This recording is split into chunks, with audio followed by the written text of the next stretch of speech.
Mesdames, Messieurs, peuple congolais, je vais ici traiter un cas des classiques du peuple.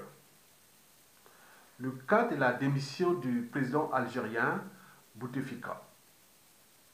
Et donc j'ai introduit le débat qui consiste aussi à faire ce qu'on appelle les contre-amalgames. Donc au Congo, on nous apporte les amalgames qui nous font du mal. Et donc je vais ici aller sur les contre-amalgames. Ça c'est l'enjeu. En s'inspirant des classiques du peuple. Mais avant, je vous informe que je suis ici d'abord pour faire passer le message. Parce que il faut savoir que l'ignorance est la pire des souffrances. La connaissance libère. Et donc les gens ont besoin de savoir. Le savoir doit être partagé. Et donc dans la lutte contre cette dictature, de Sassou Nguesso, cette dictature à la sauvette, sauvage, antisociale et criminogène, voire des confiscations de l'État congolais comme leur gibier qui est dans le filet, et que nous ne sommes pas capables de le faire partir en jouant le jeu des amalgames. Donc je vais ici alimenter maintenant contre amalgame. Et donc, déjà j'attire l'attention à ceux qui viennent sur les médias et réseaux sociaux pour simplement insulter. J'en ai reçu plein sur les réactions. Et je les zappe. À un moment donné, bon, ben, vous voyez qu'il y avait des vidéos où je mettais même plus de commentaires. Il y a des vidéos, par exemple, de certains réseaux de la résistance Internet sur les YouTube et qui ne mènent pas de réaction. Parce que les Congolais, nous avions plus ça l'habitude, ou surtout à l'Afrique centrale, je parle surtout les Congolais, et qui d'insulter, insulter, insulter. Ok, l'insulte a un caractère émotionnel. Donc, on ne gère pas une situation dans les émotions. Il faut, certes, une émotion qui arrive de manière instantanée, la joie, la colère, les dégoûts et autres. Mais quand ça devient répété, c'est pas bon.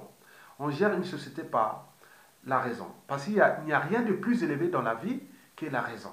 Et donc, quand vous avez des peuples où la raison est au-dessus des émotions, on se retrouve en face de peuples comme le peuple algérien ou le peuple européen et autres. Parce qu'en fait, ils sont un peu proches au niveau des réactions quand leur société ou nation est en danger.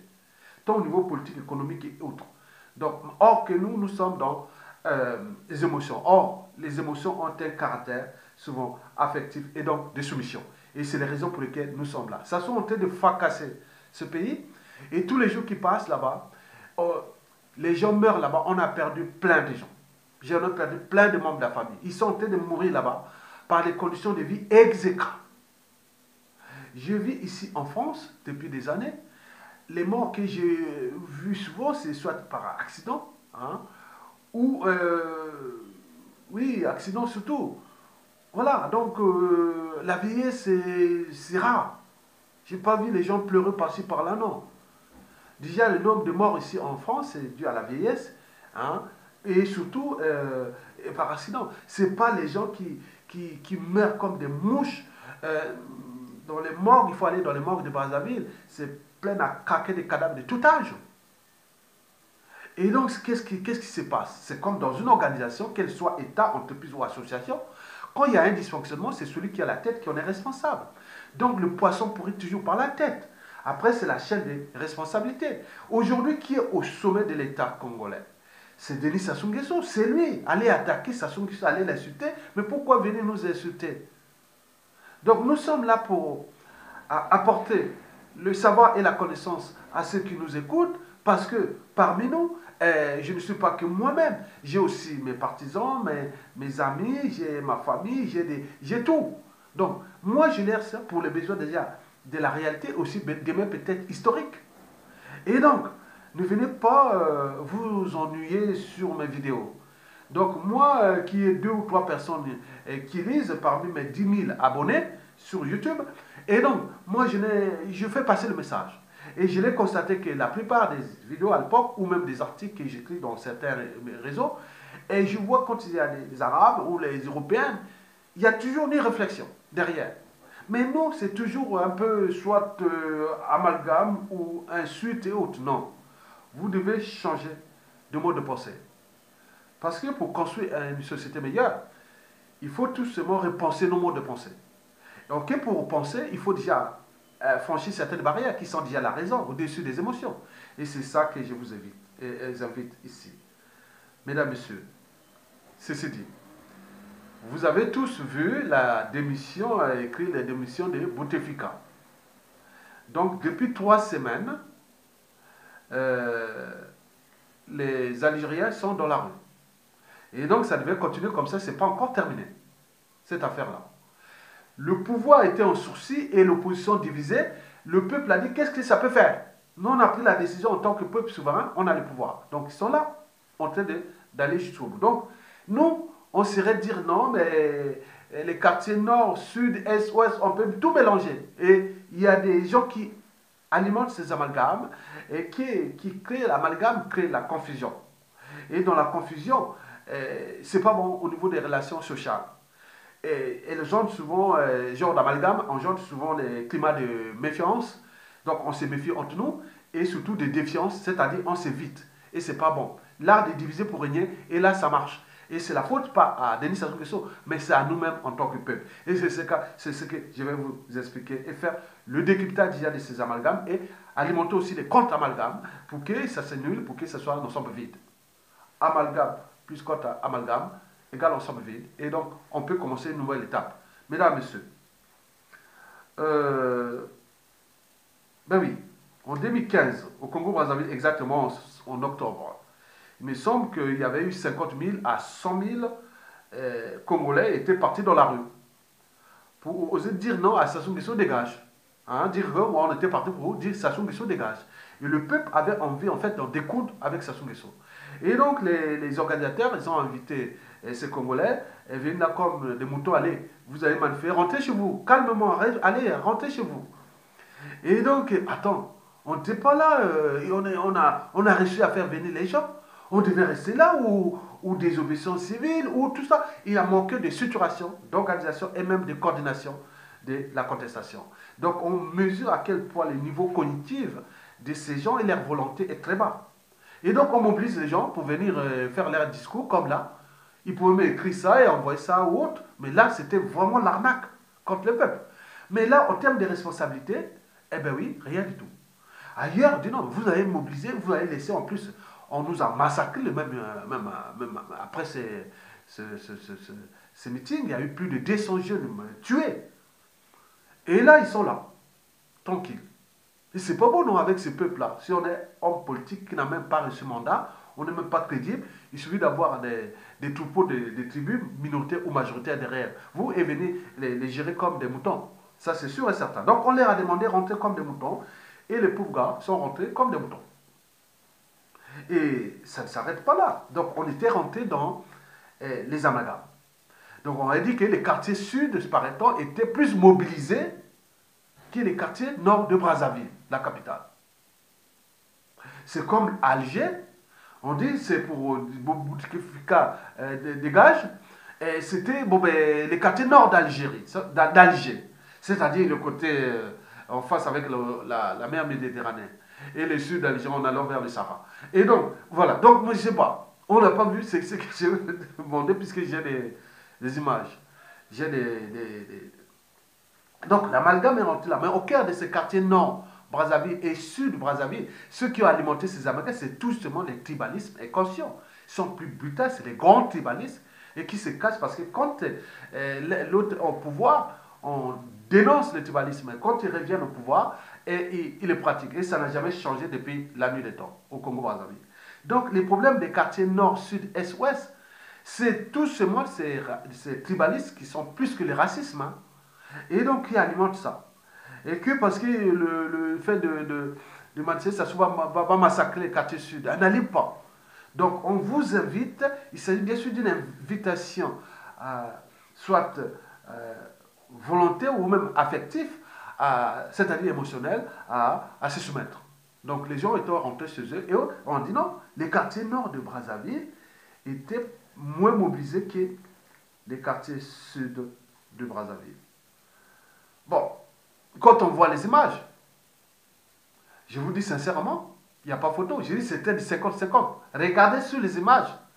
Au boulevard des Armées, c'est découpé comme le milieu du centre-ville, le prolongement du centre-ville de Brazzaville.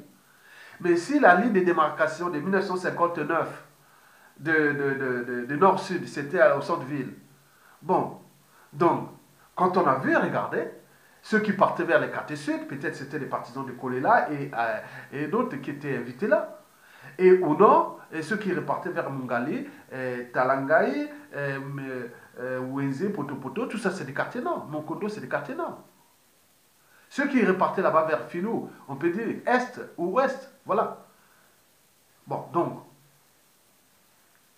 quand on voit dans les images, regardez les images, comment les gens rentrent, moitié-moitié de cette foule.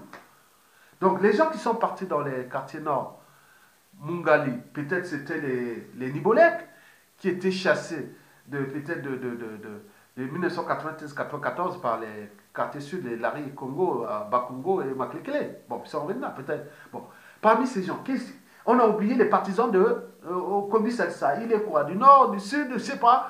Et Mathias Ndjan et tout ce qui était là. Bon, bref.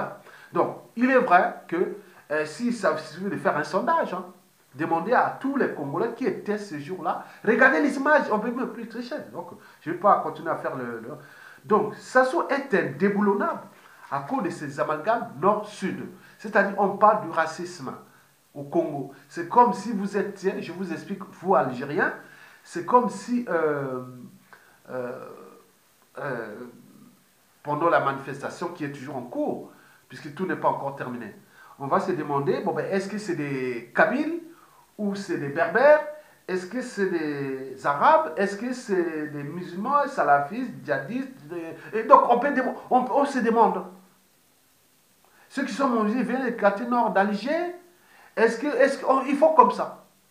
Donc ils sont là aux aguets pour voir ceux qui viennent, comme si le quartier nord de Brazzaville, ce sont des quartiers homogènes. Alors que c'est non. Au sud, pareil. Homogène, non.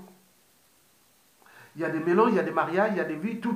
Mais là, on a fait l'amalgame que le sud, par appartenance tribale ou ethnocentrique sudiste, donc les sudistes se sont mobilisés plus que autres. Et là, on crée ces amalgames-là qui devient un non-sens aux yeux même des Africains. Ils disent, mais c'est quoi ces débats? Mesdames, Messieurs, donc, je vous informe que Bouteflika a démissionné.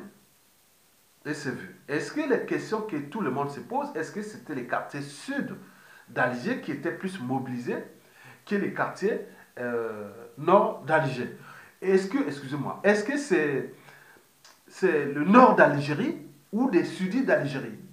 Les nordistes, les nord d'Algérie, c'est le plus développé. Le sud, c'est le Sahara, où se trouvent les exploitations de pétrole et tout compagnie, les minéraux et tout. Bon, bref.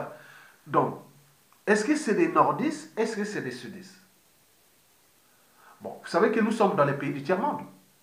Souvent, les gens qui ont le plus de conscience, ce sont des gens qui vivent dans les grandes villes. Les villageois, ils ne savent pas, sauf qu'il faut les porter l'information. Et donc, on s'est demandé, est-ce que là, bon, ben, devant ça, est-ce que le nord d'Alger, ou le sud d'Alger, ou l'est ou l'ouest, ou tout ce qu'on peut dire, est-ce que c'est des Arabes qui se sont mobilisés plus, ou c'est des Berbères, est-ce que c'est des Kabyles, est-ce que c'est des métis noirs, est-ce que c'est des musulmans, les salafistes, les djihadistes, et c'est les homos, les hétéros, les femmes, les hommes, les enfants. Oh, donc, il faut tout mélanger. Donc, si dans le cas de l'Algérie, c'est tout ça qui était mobilisé. C'est pas le nord ou le sud, voilà. Mais nous cherchons ces amalgames, ces gens-là qui alimentent ces amalgames. Ils sont là dans les médias, réseaux sociaux. C'est une bonne... Donc, il faut les identifier comme c'est pire que le racisme. Parce que ces gens-là, une fois au pouvoir, et ça recommence. Et donc, c'est dangereux. Mesdames, Messieurs, donc, je vais ici vous faire le décryptage de la démission de Bouteflika en Algérie. En réalité, il ne s'agissait pas ni des quartiers nord, sud, est, ouest, c'était l'ensemble du peuple. Donc, on a vu les manifestations partout, hein, à Alger, à Oran et au Kabylie, partout. Bon, donc, c'est une volonté d'un peuple.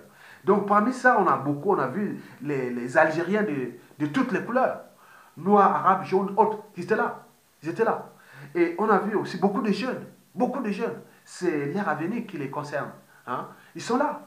Parce qu'il n'y a pas de mobilisation profonde du citoyen sans un rêve commun, de lendemain à construire et de futur à édifier.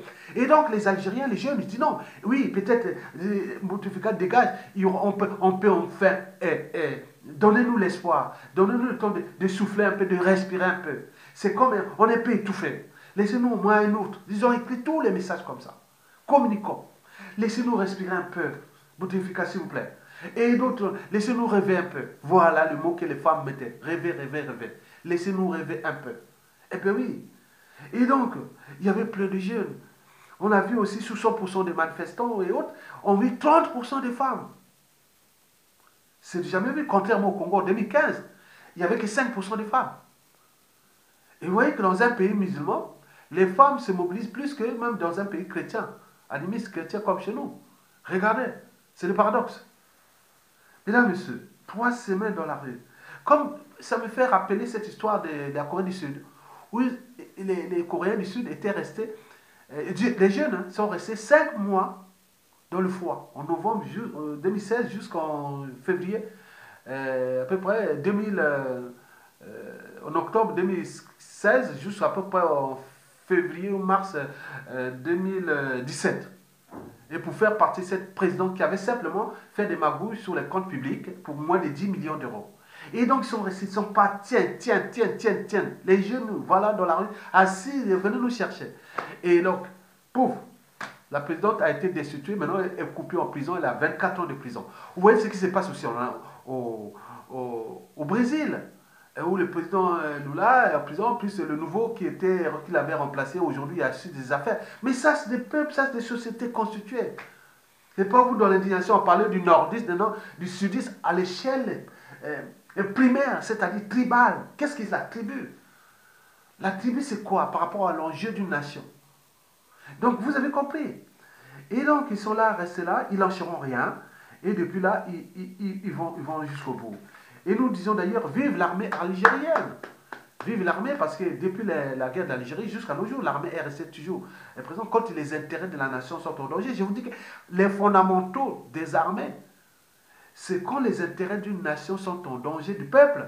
Le peuple a désobéi à l'opposition. Le peuple a désobéi au pouvoir en place. Donc le dernier rempart reste quoi? L'armée. Et nous, on a réussi ça au Congo plusieurs fois. Et beaucoup de militaires ont été formés aussi en Algérie. Et qu'est-ce que l'armée algérienne? Nous, demain, c'est nos affaires. Il faut vraiment revenir et remettre ces fondamentaux, ce système de formation des officiers ou sous-officiers. Nous, on formait les sous-officiers, dont Sassou Nguesso a été formé là en Algérie, dans les années 60.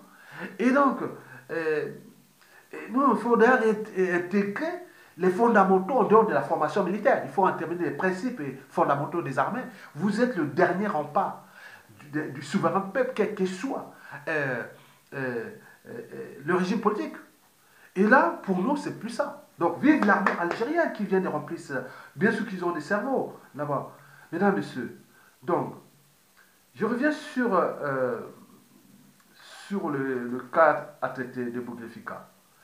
Vous voyez que là, la réaction du peuple algérien est vraiment significative. Parce que, et on se demande, qu'est-ce qu'un peuple? Oui, qu'est-ce qu'un peuple? Il y a un peuple algérien. Il y a une mosaïque de tribus et congolaises. Peuple et mosaïque de tribus. Différence. Le peuple congolais n'existe pas encore. Il pourra peut-être s'être arrivé, on attend. Mais en tant que peuple, c'est le peuple algérien. On vient de voir. On a vu du nord au sud, de l'est à l'ouest de l'Algérie, plus à l'étranger. Mobilisé ici énormément. Dès qu'on appelait Marseille, Paris, oh, énorme. Alors que nous avons plus de 70 000 Congolais ici en Occident. Et quand on les appelle manifester, il n'y a que 300 personnes qui sont là. Mais alors qu'à l'Algérie, on appelle, ils sont tous là dans la rue. Mais c'est quoi? Quelle est la différence? On voit pareil Algérie, les Arabes, on voit aussi chez les Européens, chez les Asiatiques. Mais qu'est-ce qui se passe? C'est le peuple noir en Afrique.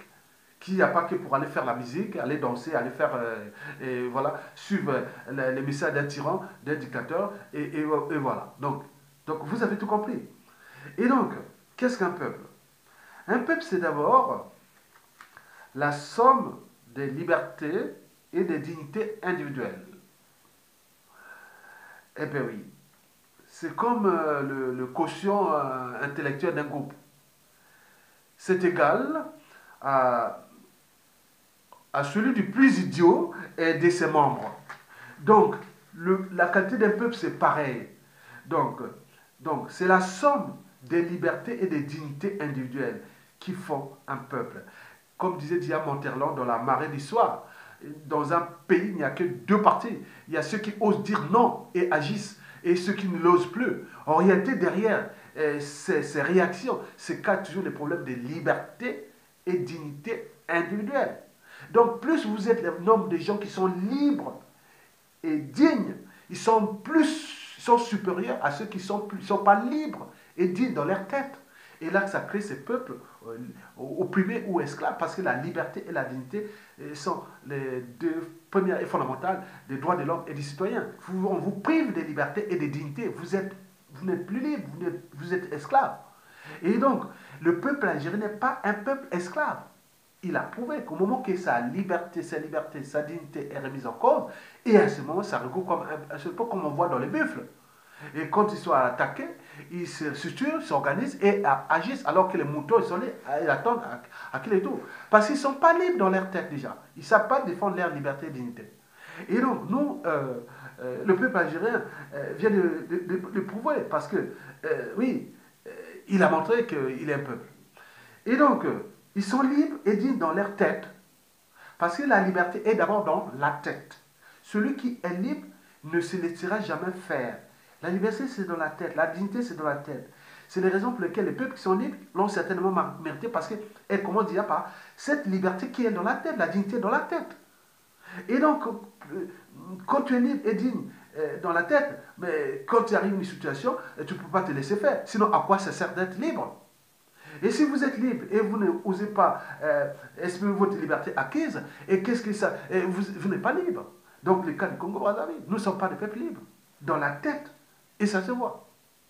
Puisque ça se vous a transformé en esclave. Parce que la liberté et la dignité, voilà les deux vertus. On vous empêche de parler,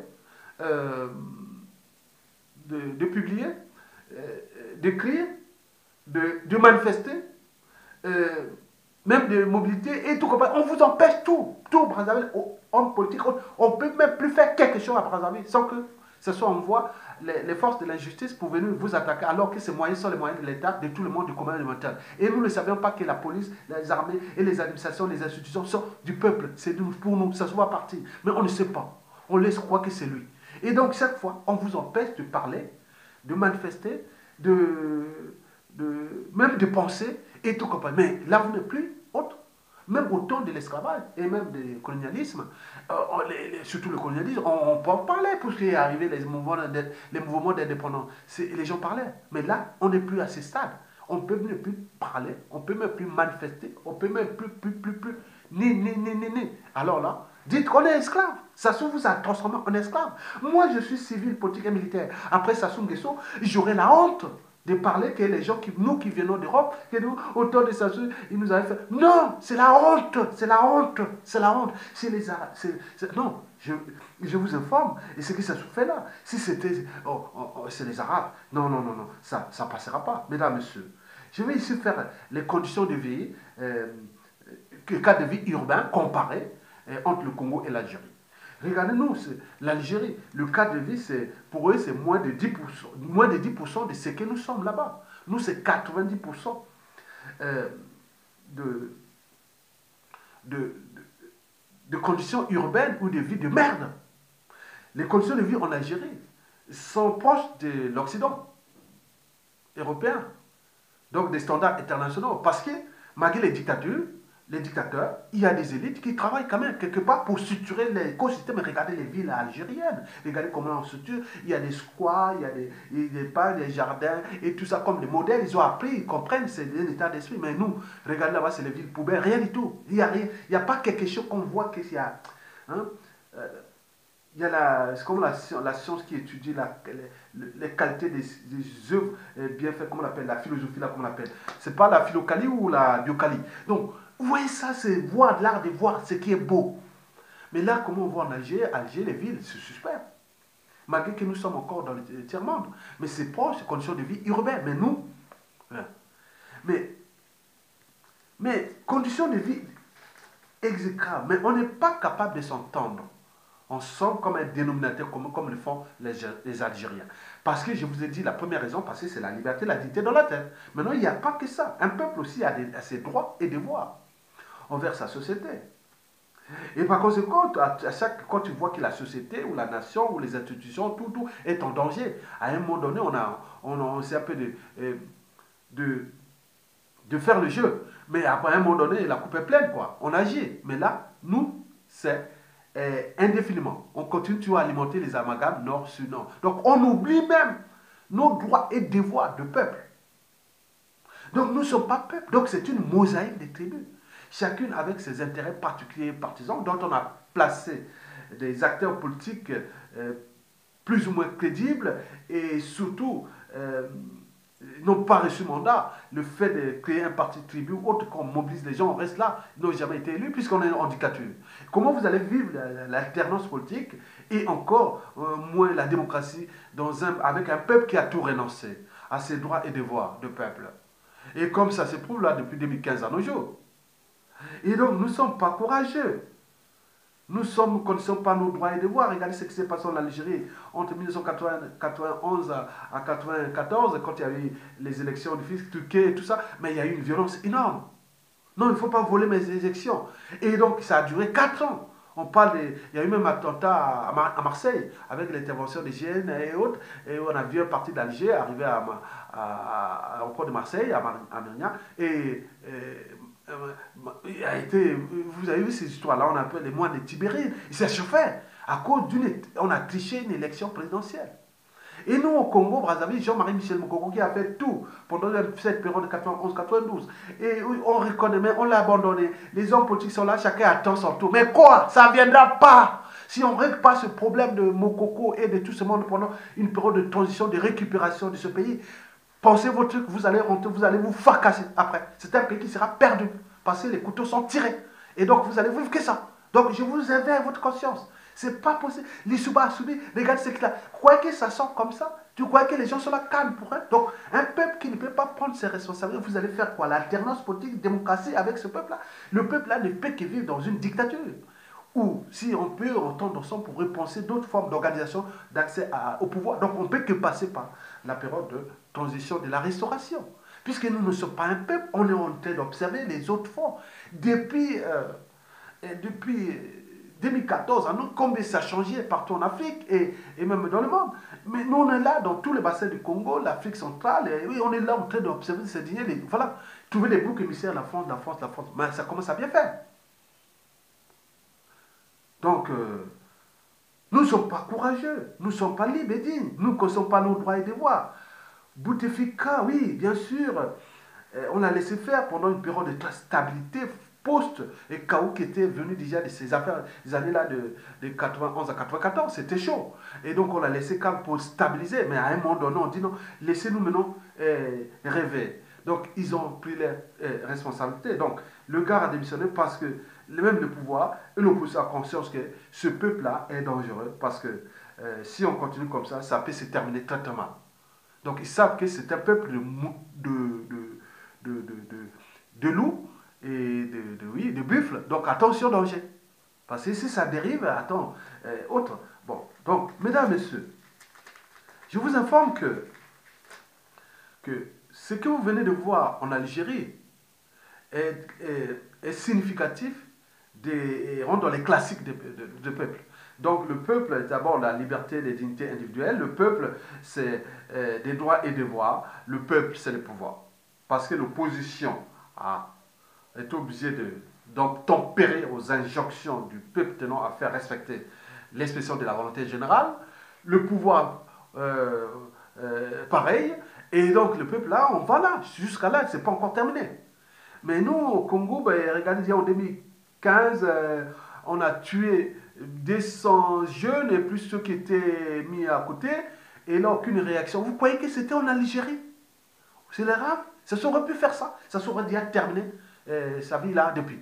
Regardez ce qui s'est passé en 2016. Hold-up électoral, Mokoko élu en prison. En plus, on organise du terrorisme d'État. On va tuer les populations, déplacer les populations, plus de 180 000 déplacés et 350 villages à feu et à sang. N'oublions pas plus de 3 000 morts. Et les gens qui étaient là, ils sont libérés, ils sont là. Maintenant, on fait un amnistie.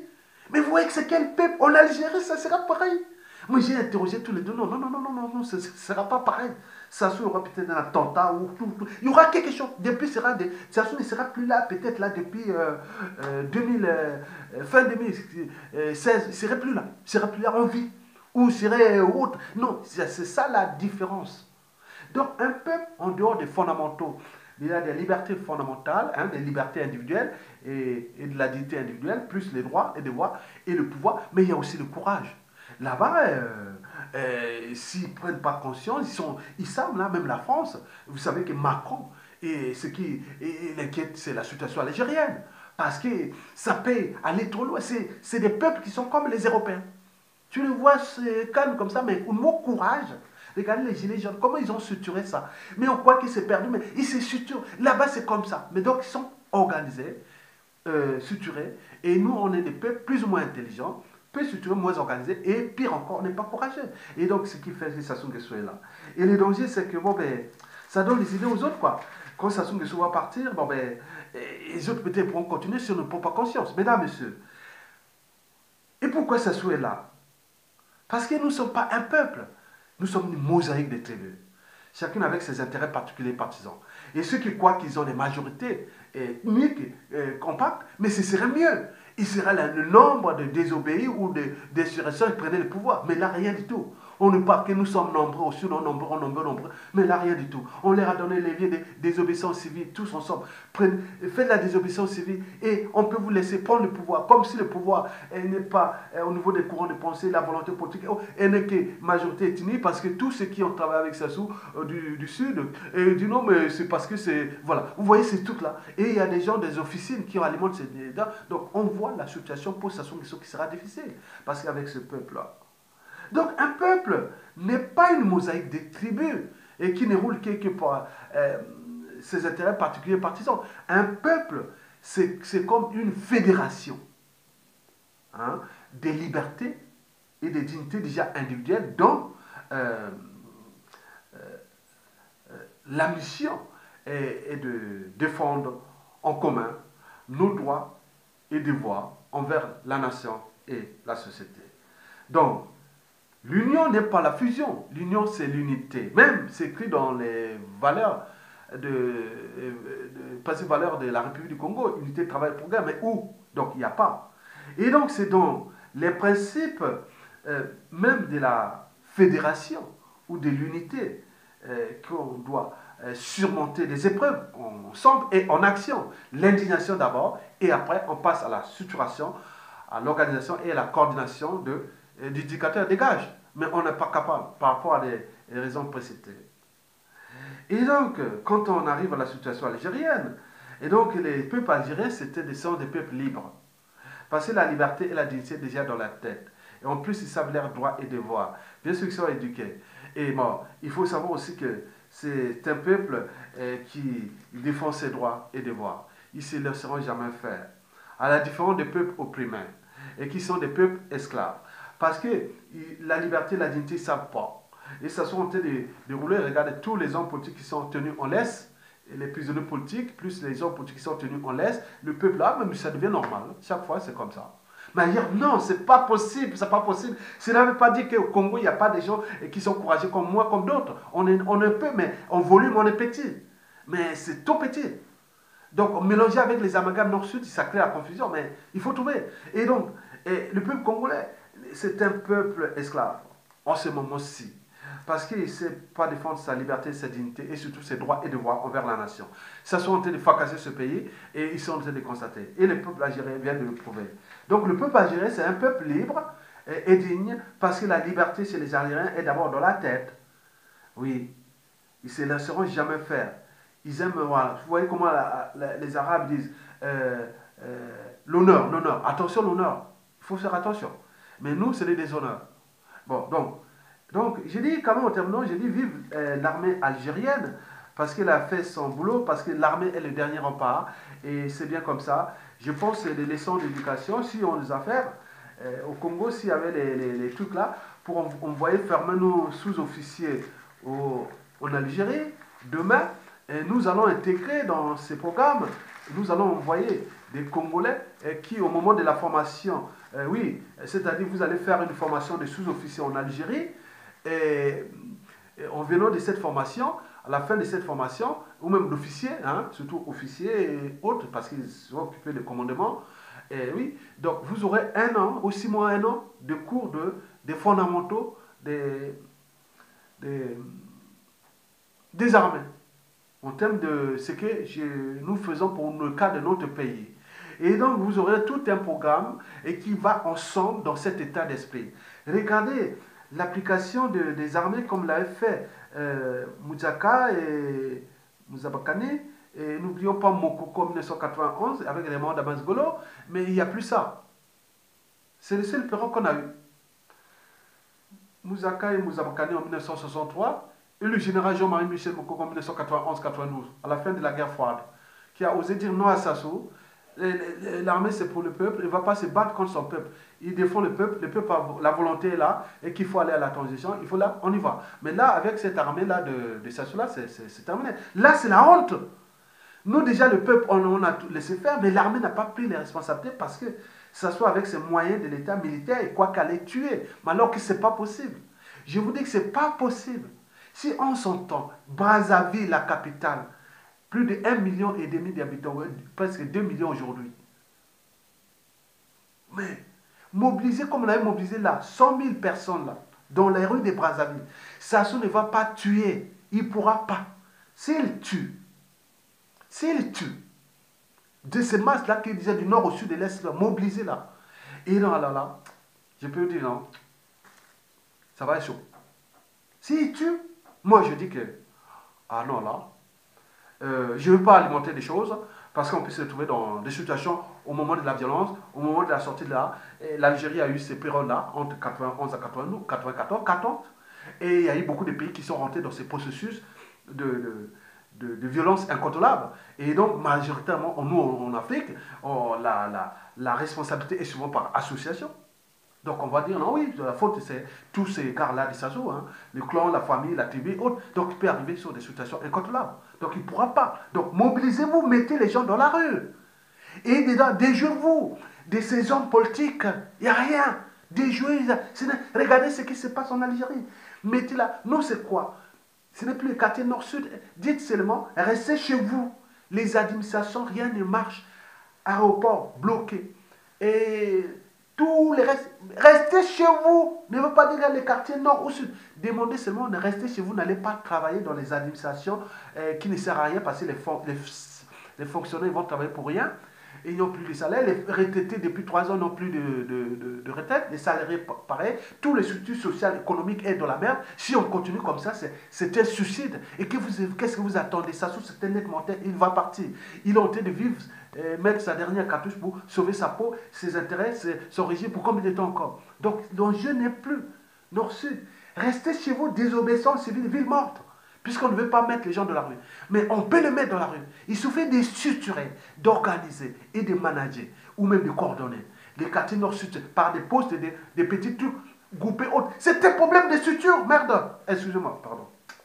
Bon, je laisse là parce que, bon, c'est un problème d'organisation, c'est tout. Des structures, hommes politiques et autres. Vous avez des civils, des policiers, autres. Tous, ils sont des victimes de Sassou. Vous mettez tous ces gens-là ensemble, on construit quelque chose. Et Sassou dégage. Donc, vous avez tout compris. Donc, arrêtez de vous plaindre. Alors que tous les cerveaux, agitez vos neurones. Agitez seulement là. C'est là. Voilà. Et après, c'est bon. Je vous remercie. Peuple algérien, vive la démission de Bouteflika. C'est un homme digne et qui va partir dignement. Et l'Algérie va construire une période nouvelle et qui va certainement être un cas d'école pour l'Afrique tout entière. Et merci et bravo le peuple algérien. Et continuez le combat et ça nous encourage. Merci beaucoup.